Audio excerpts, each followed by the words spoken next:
What's going on, everyone, and welcome back to another open beta patch notes review for open beta 20. Sorry, I had to fix my camera there. Open beta 20. And yeah, every 2 weeks here we are as per usual. And yeah, Cyrus is coming. Open beta broken god of the afterlife update, porting him over with his new aspect and stuff like that. I do know a little bit of what's happening in this patch notes, so I'm not surprised at a lot of these things. There's a couple things I don't know though, so I'll have to see. But yeah, second week has come after what was the last one? It was a Nat. Get away! Who was the last? Shibalanke, which is still OP, so we'll see. But yeah, let's go ahead and get into this. As per usual, the URL to the description. Oh my god, to this. Patch notes will be in the description down below if you'd like to take a look at it yourself. But let's go ahead and get into it. Here we go. New ported god Osiris from Smite 1. From anyone who's playing Smite 2 for the first time. Here we go. General melee basic attacks, pretty standard stuff. Damage type physical. Yep, scaling strength with protection scaling on some abilities. So it doesn't look like there's intelligence scaling. I do think that most gods should come with strength and intelligence scaling. Maybe like a few select gods, not as much, but I feel like most gods should come, especially the bruiser tank type of gods and stuff like that, or gods who have aspects that sort of change their kit a lot, which is most of them. So I'd say like most of them deserve it. So I'm not sure if there's any intelligence scaling. I know his aspect, which we'll get to, as a version of that, but we'll get there. Passive fragmented. Lose a fragment of your body each time you use an ability, gaining 2% damage mitigation for each missing fragment. One of the biggest things about Osiris from Smite 1 was his damage mitigation. This is very similar to Smite 1, and so you could build a lot. There was more items that gave you damage mitigation and was easier to get at certain points in the game when they added new items and patched stuff, made things broken. There was a certain point where Osiris would just go a straight damage mitigation build and you could not kill this guy. But yeah, so he usually would go like an Oni's hunter garb, Oni hunter's garb, or Oni hunter garb, whatever. Anyways, you would go that he had the ability to go auto attack, and straight ability based, and so Oni's was a pretty good item on him, and also prophetic cloak, and I think there were some other items that would do it for him. But either way, he has damage mitigation in his kit, which definitely synergizes with a lot of items in Smite 2 still, so we'll see how that is. What else is there about him? I don't think... Oh, it was Berserker Shield gave damage mitigation as well, so, you know, certain things like that. But he has a lot of different playstyles overall. After losing 8 fragments, become a spirit for 6 successful basic attacks. Walk through enemies and enemy blockers. So think of like your Mirror Walk, Bracken Ult. Gain attack speed and your basic attacks ignore movement speed penalty. So basically like a hasten fatalis kind of thing going on there. I'm not entirely sure if it tells you. Wait. So you basically get fragments by hitting your abilities. It doesn't say. Does it? I don't lose any fragments. No, lose a fragment of your body each time. Oh, here it is. Yeah, you lose a fragment of your body each time you use an ability. So you get up to 8 fragments every time you hit an ability. You get this. Ability 1, Sickle Strike. Throw your sickle, dealing physical damage and slowing the first god hit. Passes through minions, which was actually a change in Smite 1. Later down the line, it didn't actually used to do that, but they changed them a lot in a good way. Very similar stuff to Smite 1, nothing crazy about this. It has a really good slow. It's usually on a very short cooldown, which is why you could go ability based and auto attack, because slows are really good. So if you're able to hit someone with a slow and you have a very high attack speed build, you could definitely shred. Ability 2, Spirit Flail. Strike the target area with your flail, dealing physical damage and granting movement speed. Enemies affected by Sickle Strike have their slow increased in power and duration. So, I'm trying to remember for Smite 2. Enemies affected by sickle strikes, that's your 1, have their slow increased in power and duration. They use this word, they just use certain words, I just feel like. I don't know. But these synergize together is basically the idea. Strike the target with your area, dealing physical damage and granting movement speed. With your 1, you can also, slowing them. And then on top of that, enemies affected by sickle strike have their slows increase in power and duration. So a longer slow. Same thing from Smite 1. Ability 3, Judgment Tether. Tether yourself to nearby enemy gods. Tethered enemies have reduced attack speed and reduced damage for 4 seconds. So this is, really good against AA gods as well. Slowing their attack speed. And wait, I have reduced attack speed and reduced damage. I thought that, never mind, I thought I read that wrong. So they do less damage and their attack speed is reduced by 4 seconds. And then the tether breaks if targets move far enough away. Targets still in range when the duration expires are stunned, exactly the same as Smite 1. 1+1 that I remembered they talked about a while ago when they showed him when X-Ball was coming out, was the fact that this goes on cooldown as soon as you hit the ability. In Smite 1, it didn't used to do that. I believe that's the +1 that they did not add here. I wish they would.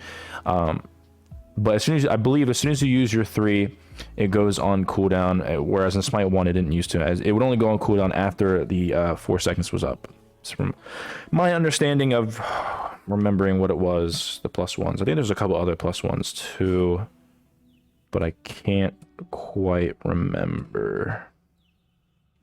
Anyways, ultimate ability, Lord of the Afterlife. Leap to a target location dealing physical damage and rooting enemies. Apply a negative cooldown reduction and healing prevention to enemy gods hit. They added the negative cooldown reduction. So basically you're just giving them longer cooldowns if you hit this. And then the root was in Smite 1, I believe, was very not noticeable, but there was a slight root. It was like 0.2 seconds or something. I think they did it at +1 here as well. I can't remember. I really wish they would add them here, but alas, they don't.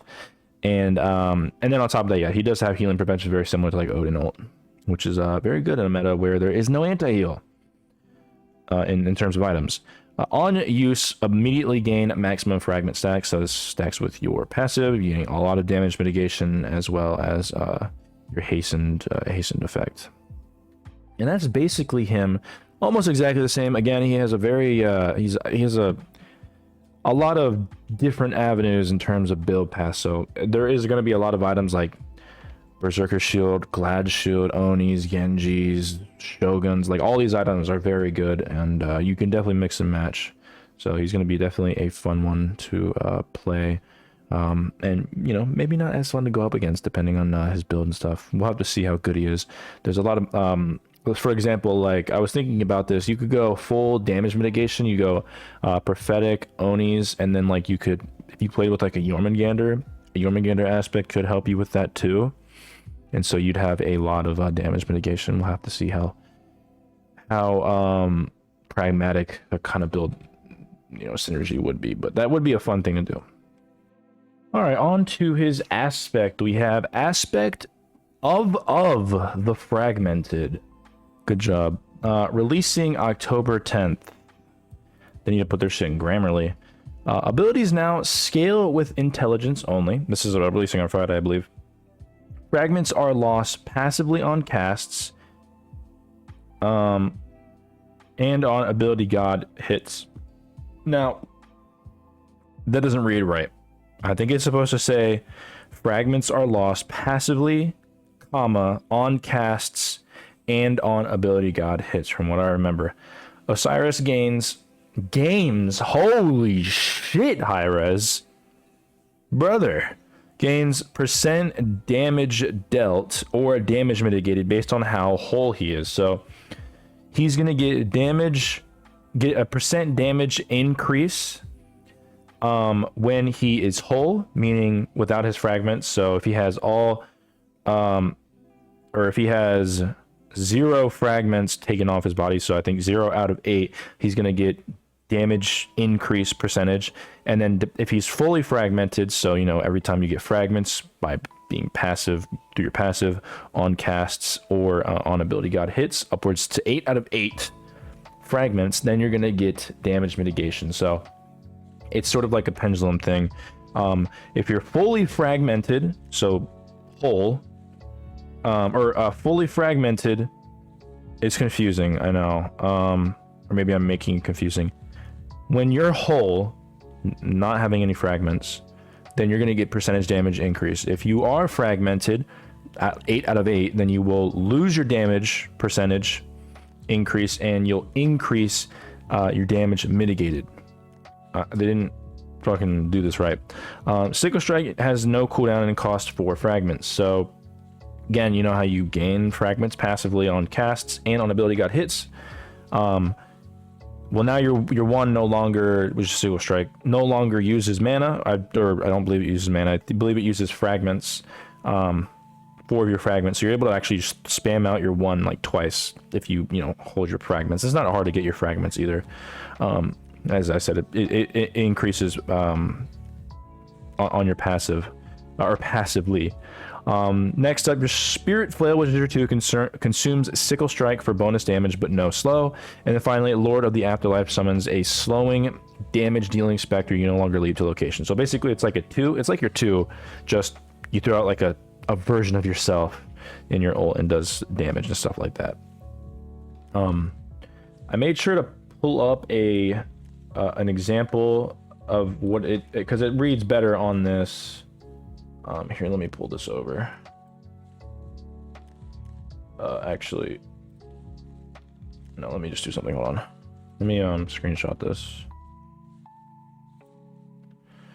All right, there it is. Okay, here you go. So, make sure it's good. Zoom in a little bit. Hopefully you guys can see that. So there you go.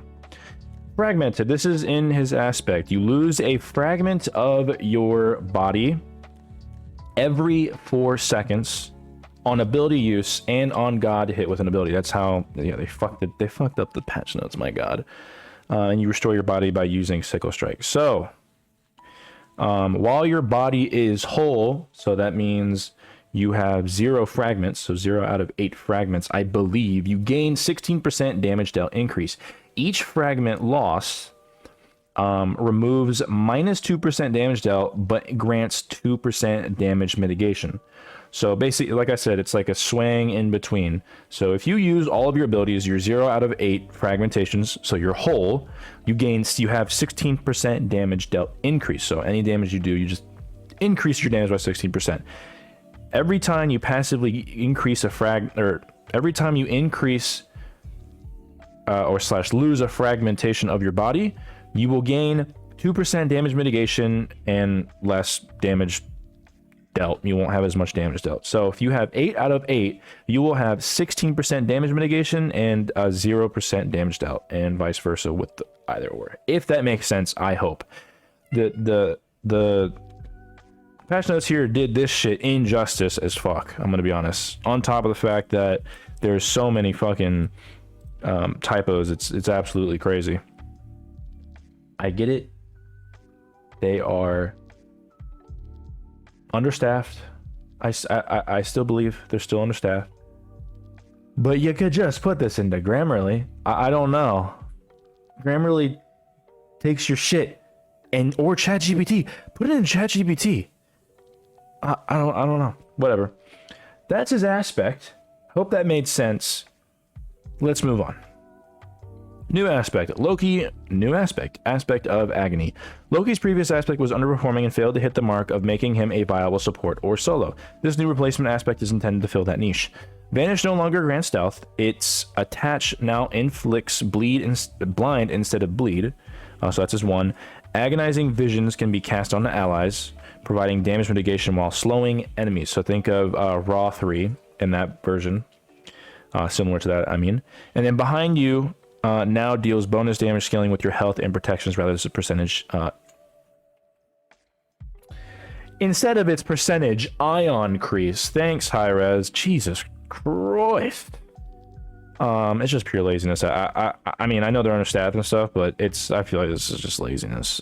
Or the deadline. You fucked with the deadline. I don't know, deadline and shit. You may waited to the last minute or something and needed to get it out as soon as possible. Whatever. So yeah, that's actually a way better aspect in my opinion. This is definitely making him a better support, but specifically a solo, I think, because you can put the 2 on yourself and it slows enemies in front of you. Again, it can also blind, think of that.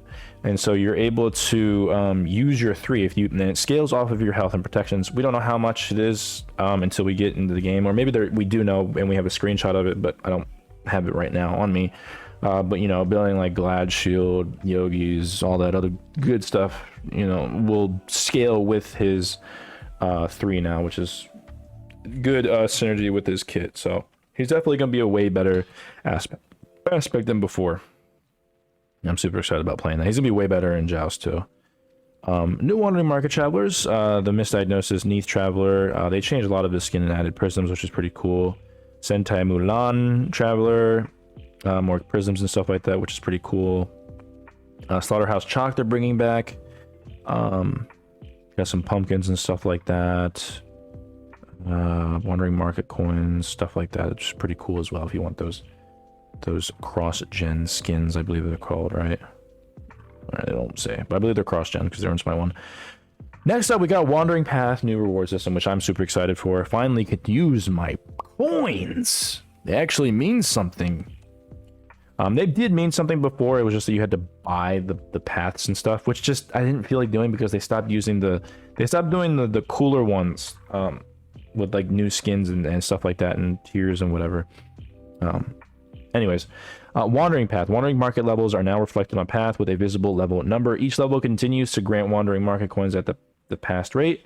Every 5th level, 5, 10, 15, grants an additional bonus reward. So think of like a battle pass just for coins and stuff like that, and earning new things, other stuff too. Players can earn diamonds being other stuff, by completing the path in addition to other rewards. A reaping event pumpkin is available at level 55, so you have something to grind for to get the new the event that's going on with that. You know, you receive pumpkins, you get a skin and stuff like that, like the bar skin, for example, 3 pumpkins. Wandering Path free store. Players may spend their Wandering Market coins to unlock new market chests. Maybe rolled once per day. Has a chance to get skins, cosmetic, diamonds, boosters, Ascension Pass tokens, legacy gems, or Wandering Market coins, which is cool. Got unlock tokens, classic announcer pack once per week, classic cutesy chest, music chest, and skin chest. I think it's a good start. I think there's going to be new things that need to be added to this and revamped and make better, but at least we have something that a lot of players can grind for and use. Weekly quests have been added to Smite 2. Sorry, my Discord is being dumb. People are sending me messages and shit.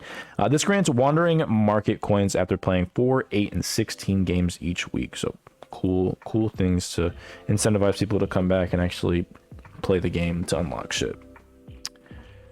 Cross-gen, some Wukong skin is coming, or wait, maybe these weren't cross-gen. I don't know the difference. I don't know the specific shit. Whatever. This skin was back in Smite 1. I believe most of these skins were Smite 1 too, if not all of them. I don't know the difference. Pride badge bundle, cool. We got some new quality life and new player improvements, new match lobby improvements to match lobby interface, making it easier to select between gods. Now displays your teammates' models as they lock in, which is cool. I do like that, being able to see the enemy's gods in the background. It's not just a plain blue background with your character. And the improvements to match lobby interface, making it easier to select between gods. Now, instead of selecting the god that you want to, or selecting a god you may want to pick, it doesn't automatically close the selection screen. It'll allow you to click that god, and then you're able to still move to see if you want to switch gods. Because I know previously, or at least currently right now, because the patch hasn't gone live, you'd select the god and immediately take away the selection screen. You couldn't see any gods. You had to press a button to go back and then go see the other gods. Now you'll be able to select through gods, I believe, which is really nice. New quality life, love it. New FX for agility relic. I hate that relic, but it's good that they're adding this because it's a little bit harder to see sometimes. New FX and audio for curios. Music system rework. Tracks will no longer play over each other. Specific new logic will determine how long a Titan track plays and can end the music.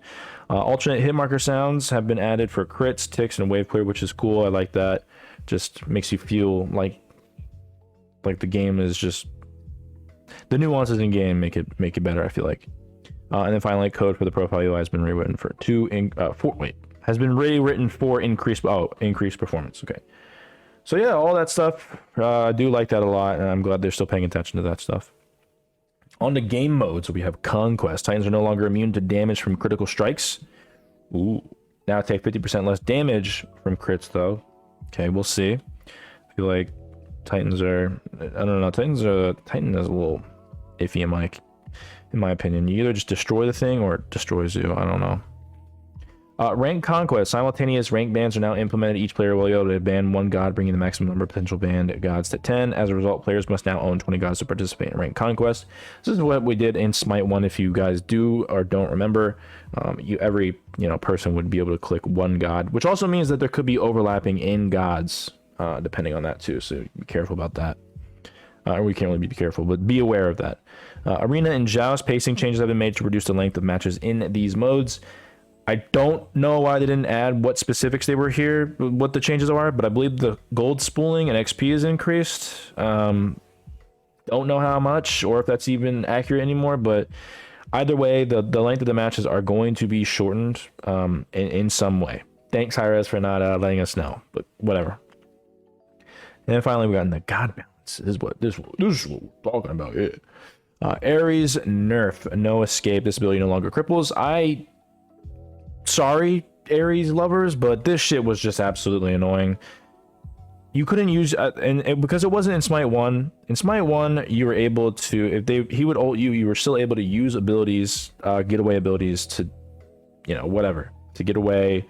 So for example, Shablanc A3, if you timed it right, because you go CC immune, you can use your 3, go CC immune, and then you can fully nullify the Ares CC. You still get damage, I believe, but you don't get, CC'd. Well, I tried doing that because I'm a Smite 1 head, I guess, and realized, like, oh, I'm crippled. I'm just dead. Thank you. And I'm glad that they're changing this. In my opinion, I don't like it just because in Smite 1 it never was a thing. Fenrir nerf. Seething Howl. Decreased lifesteal 12% to 10%, or 8 to 10%, so scaling down. Overall, big nerf.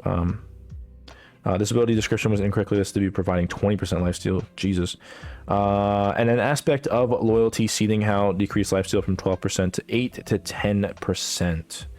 So very similar to the exact same thing for here as well. Right? Yeah. I don't know why they didn't just add and aspect to Seething Howl too, but whatever. I don't think we should be nerfing Fenrir. I don't think the lifesteal was all that big of a deal, but maybe it was. Who knows? Don't think that was necessary. Hades Fix, Pillar of Agony, his ult. Fix an issue where casting this ability would noticeably reduce FPS. Good. Hoi nerf, Dive Bomb, decreased range from 8.8 meters to 7.2 meters. His 3 is really good. I think the fact that, I don't know, a lot of you guys probably noticed, if you hit an ability, it almost seems like whenever you hit like a stun or something, a root on him, he uses his 3 after it's already, the ability is hit, and he somehow gets away. It's the weirdest fucking thing. I'm not sure. I'm assuming it's intentional at this point. And then on top of his 3, how they added the part where you can like slowly glide, made his shit even better. So his 3, I think they fixed they nerfed the wrong thing about him. I don't think that it should look like it should. The ability hit should be more in line with the 3. Either you get hit by the fucking ability if you don't use your 3 fast enough on Hoi, or you just make it more in the ability doesn't make it look like it doesn't actually hit him before he uses his 3, if that makes sense. I don't know. It's very weird. But they nerfing his 3, and I think his 3 is really good, so whatever. It's not in the way I would have nerfed it. I probably would have just fixed the thing, but I'm a Hi-Rez, so I don't know how hard it is. Anyways, Loki, removed aspect of concealment, new aspect of agony. I think we already went over this. Grants it now, inflicts blind instead of bleed. Agonizing visions can cast on allies, providing damage mitigations while slowing enemies. Behind you now deals bonus damage healing with your health and protections rather than its percentage increase. Oh, here's the numbers. Aspect damage mitigation, 15 to 25%. I was just talking about this with what's his name? Osiris coming in the game. Imagine you go Aspect. I mean, this isn't a great team comp in Joust, but imagine you go Aspect Loki, full damage build Osiris, and you add like a Jormungandr. You can get 25% damage mitigation with Onis and Prophetic, which can get you another 20-ish%, I believe, close to it if you have the protections. And then Jormungandr Aspect, which gets you even more fucking. And then on top of that, you got Osiris passive. That might be an interesting kind of thing. I think this is way the fuck overtuned. 25% damage mitigation. So you're telling me you can put this on yourself, buy Onis and Prophetic, and get close to 50% damage mitigation? Okay, I think that definitely should be. This should be like max 15. I think they should get rid of 10% of this, and that's still very good. Maybe I'm just tripping. And I'm just not, I'm overestimating how good damage mitigation is, but that seems very good. Whatever. We'll have to see, but that seems very good. Aspect backstab health scaling 2%, and then aspect protection scaling 12%. So it's going to scale with your, that's the percent scaling with your health and protections in his 3 aspect of agony. That seems pretty good too. We'll have to see what that is too. He seems like he's going to be very good. New buff, Mysterious Fog. While stealth, allies will now pass through other characters. Okay, so they'll just basically go through them like a Ganesh 3 or something. You just walk through them. Anyways, okay, that's cool. Princess Bari buff, Sacred Belt, increased lob damage. I did see this. 65 to 225 to 70 to 250. Decreased cooldown from 15 to 13 to 13 overall. And then fix an issue where Mystic Surge was not increasing the Sacred Bell roll damage. My god, I don't know why we're buffing Princess Bari. I think she's overtuned, and I feel like she needed a nerf, to be honest. But apparently, from high-res's statistics, she's not doing well. So, I mean, I love playing Princess Bari. I think she's so good and one of the most OP kits in Smite currently, specifically with the ult and how many abilities you can cast out within a short period of time. Full damage, at least. So hooray for me, I guess. I don't know, but I think that was definitely unneeded for sure, in my opinion. All right, next up we got Sun Wukong nerf, undefeated body, decreased protections per level from 2 to 1.5, and then decreased strength and intelligence per level 1.5 to 1. He still is very good, so a little nerf to him isn't bad. Oops. Thanatos Fix, which actually I think is a buff overall. Hovering Death, fix an issue where kills from this ability would not trigger his passive cooldown reduction or reduction from items like Jotun's Revenge. So it's a fix, but it's technically a buff. Tsukiyomi nerf, Dark Moon Shuriken, decreased damage 80 to 280 to 70 to 270. Decreased strength scaling from 90% to 80%, and intelligence scaling from 80% to 70%. Which is very good. His damage was still very good. I think he's definitely now going to be more a balanced character. We'll see how much more balanced, but definitely a more significant nerf. 10% is a lot. And then finally, Piercing Moonlight's 90 seconds to 100 seconds, which is definitely very good. Still think he's going to be good, but just definitely more balanced. The Morgan buff, Deadly Aspects. This ability no longer resets the Morgan's attack chain, which is nice. More of like a quality life change, which I think is still a buff in that way. Confusion 3, while stealth, the Morgan will now pass through other characters. Just another quality of life change I think is better for her. And then now we have Shablanque nerfs. Poison darts is 2. Decreased intelligence scaling from 45 to 40. Decreased strength per tick from 15 to 10. And then decreased intelligence scaling per tick from 25 to 20.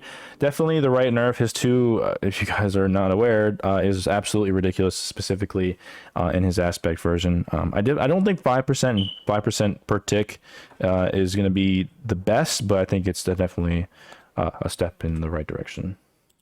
All right, next up we have Darkest of Nights, which is an ult, decreased attack speed from 20% to 60%, from that to 20 to 52% in his base version. And then in his aspect of the Night Stalker, decreased ability damage buff from 10 to 30% to 10 to 22%, which is very good, I think. Basically a 10% ability damage nerf. So you pair that with these damage nerfs, he's definitely going to be doing less. Now, how significant it will be, we'll have to see. He's still, I think, going to be doing a fuck ton of damage with the aspect, at least, but definitely a right step in the direction, very similar to Tsukiyomi. I think they're probably going to nerf him again, if I had to imagine.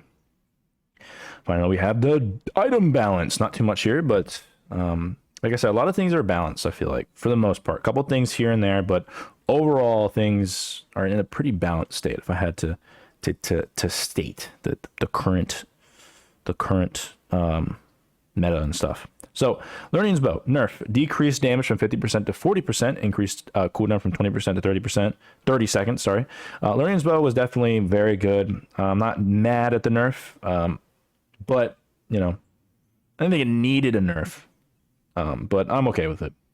Pendulum Blade nerf, I did think this item was very good. Increased cost from 2550 to 2800. Taking 4 seconds off of all your abilities besides your ult is wild. And I used to build this item all the time. I was like, dude, this item is so good.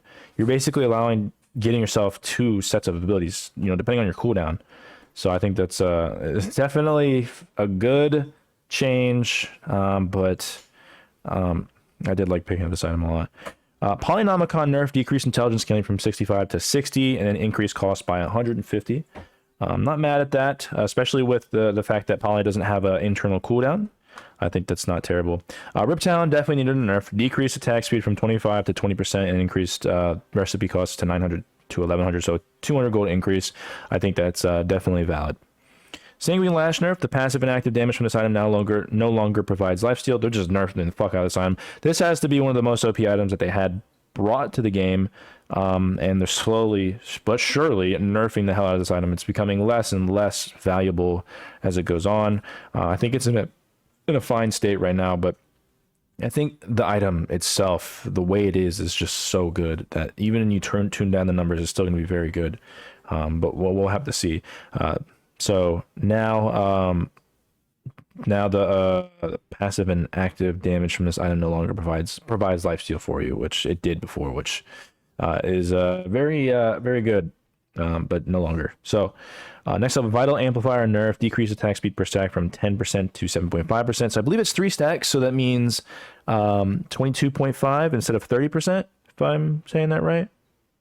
15, 7.5, 22.5, 30. Yeah, I believe that's right. Yeah. Which is fine. Vital Amplifier on the gods that benefited off it was really good. You know, like Danza, Soul, gods like that, that internal healing, which is really good. Cupid, for example. And then, let's see, general mini item recipes are updated, so items are more likely to want first appear to the left of the tree, making quick purchases easier, which is more of a quality of life thing. So, all right, that's it. All of it. And let's go over the more notable things here. Sanguine Lash is a pretty good nerf. Vital Amplifier, pretty significant. Rip Talon. Pendulum Blade, definitely a pretty significant nerf. Shablanca is going to get a notable nerf. We'll just have to see how much it is. Definitely same thing with Suki. Suki is going to be definitely, you know, not as good, but I think more in line with being balanced. Princess Barry nerf, I think, was very unnecessary. Loki aspect, the numbers seem really, really good. Ares nerf is definitely impactful. Arena and Joust, I don't know what they're doing with that, but I guess we'll have to see. I don't know why it does that, or why I did that. Quality of life changes, which are nice. Notable ones, new match lobby and the new FX for different things there. Some new skins. Wandering market or wandering path, new reward systems gonna be very, very impactful. I like that. It makes you allows you to use your coins. Loki aspect, and then very, very poorly written aspect of the fragmented with the new god Osiris, which I think is going to be very good too. And there you have it. Open Beta 20 Broken God of the Afterlife update. Tell me what you guys think of this. Open Beta 20, new god Osiris, and new Loki aspect, and all that good stuff. If you do like these videos, do enjoy my videos, please like, comment, and subscribe. It means a lot. Discord in the description down below if you want to join the community. Very cool community. You can talk to people, game with me, talk, stuff, all good stuff. Twitch in the description down below if you want to go ahead and follow me there. I'm live every Thursday, Friday, Saturday, and Sunday towards the evening time. So if you want to come out there and say hi, that'd be much appreciated. Memberships are open for 99 cents a month and $2.99 a month if you so desire, but not necessary, but very much appreciated. And yeah, I think that's basically everything that I have for you. So with that being said, thank you guys for watching.